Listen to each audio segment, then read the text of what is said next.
Right now, Charlie Kirk's killer is living better in prison than most of you watching this video. 24/7 protection, cushioned walls, specialized meals, and round-the-clock medical care. But here's the part that will shock you. There's a dark reason the system is protecting Tyler Robinson like precious cargo. And when you discover what that reason is, you'll never trust the justice system again.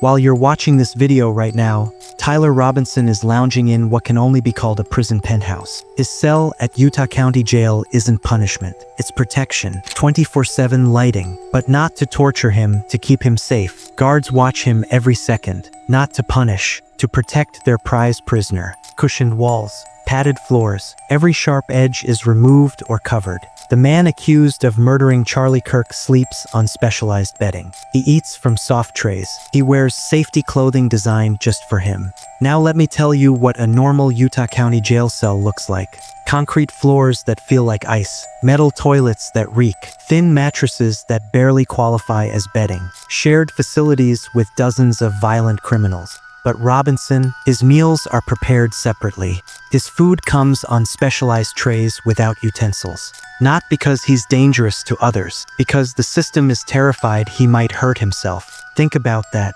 The man who planned and executed Charlie Kirk's assassination gets better healthcare than most Americans. Better living conditions than college students. More attention than hospital patients. 2 children lost their father. A wife became a widow.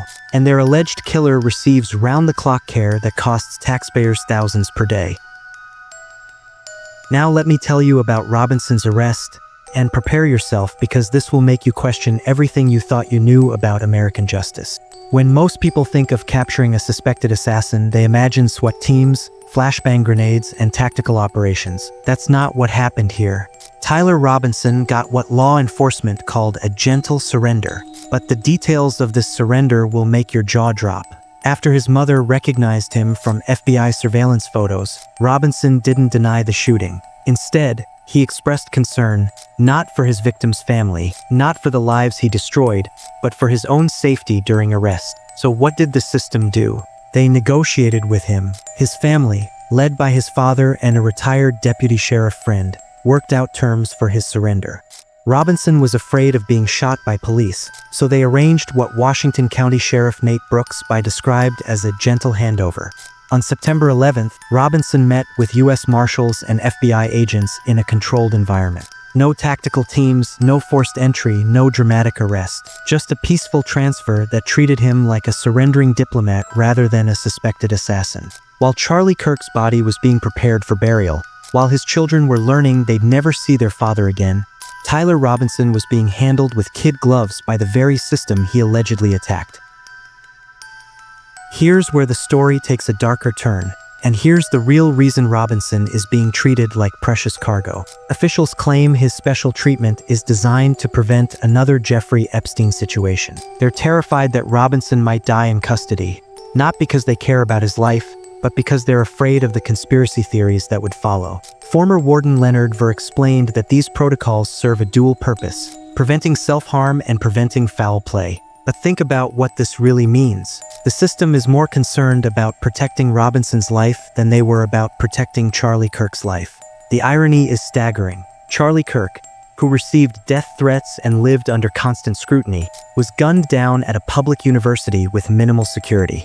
Meanwhile, his alleged killer enjoys protection that rivals witness protection programs. Robinson's suicide prevention measures include constant surveillance, specialized clothing, modified cell architecture, and even restrictions on basic items like socks and paper. Every aspect of his environment has been designed to keep him alive, not for justice, but to avoid embarrassment for the system. But here's the part that will make you furious. Despite all this special treatment, despite the gentle surrender, despite the luxury accommodations, Tyler Robinson has been completely uncooperative with investigators. He won't explain his motives, won't reveal if he had accomplices, won't provide any information that might help prevent future attacks. The system bent over backwards to accommodate his fears and comfort, and he's repaying that courtesy by refusing to help investigators understand whether other lives are at risk. He's enjoying premium protection while potentially keeping information about ongoing threats to himself. This non-cooperation adds an infuriating layer to an already outrageous situation.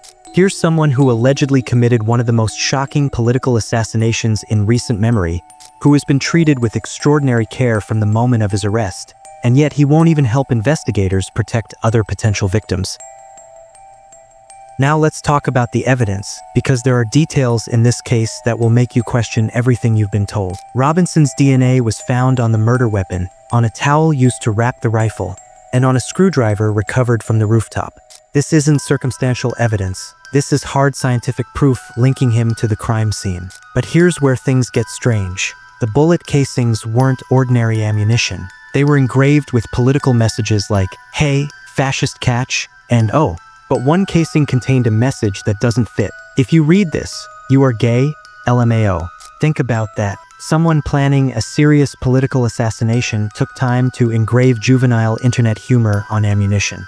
This mix of deadly serious political messaging and childish jokes has left even investigators puzzled. The surveillance footage shows Robinson arriving on campus with careful planning, keeping his head down to avoid clear facial identification. But here's what's troubling. Some observers who've analyzed the footage question official claims about his unusual gait, noting that both legs appear to bend normally in released images. Robinson's alleged confession comes through text messages to his transgender partner. These messages are remarkably detailed and incriminating. He allegedly described exactly how he hid the rifle, where he left it, and even joked about the engravings on bullet casings. But legal observers have raised red flags about these messages. They seem almost too perfect, too detailed, too conveniently incriminating. Analysis of released text exchanges shows ellipses, suggesting authorities may be cherry-picking certain conversations. More troubling is the lack of timestamps on many crucial messages. Investigators haven't provided exact timing for when these confessional messages were sent,